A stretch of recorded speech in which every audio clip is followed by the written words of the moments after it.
എഴുത്തുകാരിയും പരിഭാഷകയും അധ്യാപികയുമായ J ദേവികയുടെ ഓർമ്മകളുടെ സമാഹാരമാണ് ഉറയൂരൽ. മലയാള സാഹിത്യത്തിൽ സ്ത്രീജീവിതത്തിൻ്റെ അകത്തളങ്ങളെ മൗനത്തിൻ്റെ ഭാഷയിൽ എന്നാൽ ധൈര്യത്തോടെ തുറന്നു കാണിക്കുന്ന ഉറയൂരൽ എന്ന ഈ പുസ്തകത്തിലെ ഒരു ഓർമ്മത്താളാണ് കേൾവി.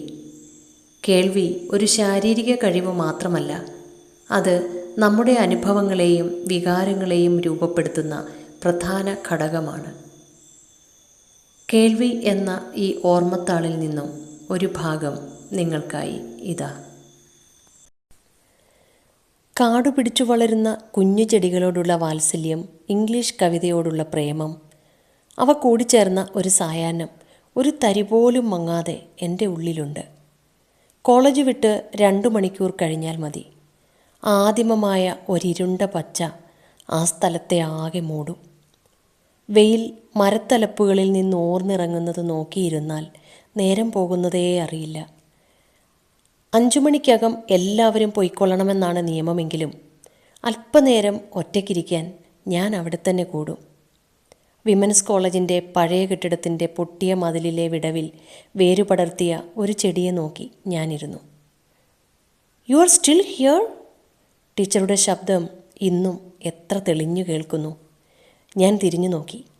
നോക്കിക്കൊണ്ടിരുന്ന ചെടിക്കു നേരെ ചൂണ്ടി. അപൂർവസുന്ദരമായ ചിരി അവരുടെ മുഖത്തെ എത്രയും മെല്ലെ മെല്ലെ വിടർന്നു. നാഗമുല്ല. വിയോജിക്കാനുള്ള വാസന എൻ്റെ ഉള്ളിൽ പെട്ടെന്ന് ചാടിയെണീറ്റു. അല്ല, ഒരു കാൽമുടന്തി. ആ ചിരി വീണ്ടും വിടരുന്നത് അത്ഭുതത്തോടെ ഞാൻ നോക്കി നിന്നു. You read poetry, don't U?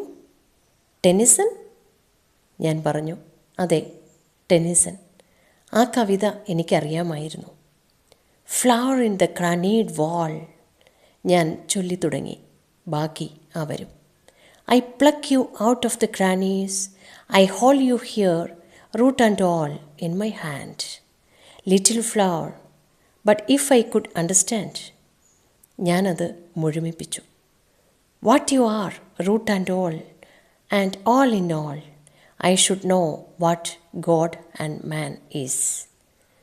ചാഞ്ഞു പോയിക്കൊണ്ടിരുന്ന വെയിലും ശാന്തമായി പരന്നു തുടങ്ങിയ ഇരുട്ടും കലർന്ന ആ നവംബർ സായാഹ്നത്തിൽ നഗരകേന്ദ്രത്തിൻ്റെ നടുവിലും ഒടുങ്ങാതെ പൊന്തിയ പ്രകൃതിയുടെ വന്യഭാഷ, കവിത ഞങ്ങളെ കൂട്ടിയിണക്കി. ഞാൻ അവരെയും അവർ എന്നെയും കേട്ടു. ഹൃദയത്തിൽ ഞാൻ അവരെ തൊട്ടു. കേൾവി സ്പർശത്തിന് മുൻപ് വരും, അത് തീർച്ചയാണ്. കാടുപിടിച്ചു വളരുന്ന, ആരും പരിചരിക്കാത്ത, ഭംഗിയില്ലെങ്കിലും നിർലോഭം പൂക്കാൻ മടിക്കാത്ത, ഔഷധമായാലും പാഴ്ചെടിയെന്നു മാത്രം മുദ്ര കുത്തപ്പെടുന്ന എല്ലാത്തിനെയും കേൾക്കാൻ കഴിഞ്ഞിരുന്ന ചിലരില്ലായിരുന്നെങ്കിൽ ഞാൻ എന്നേ വേരോടെ പട്ടുപോയേനെ.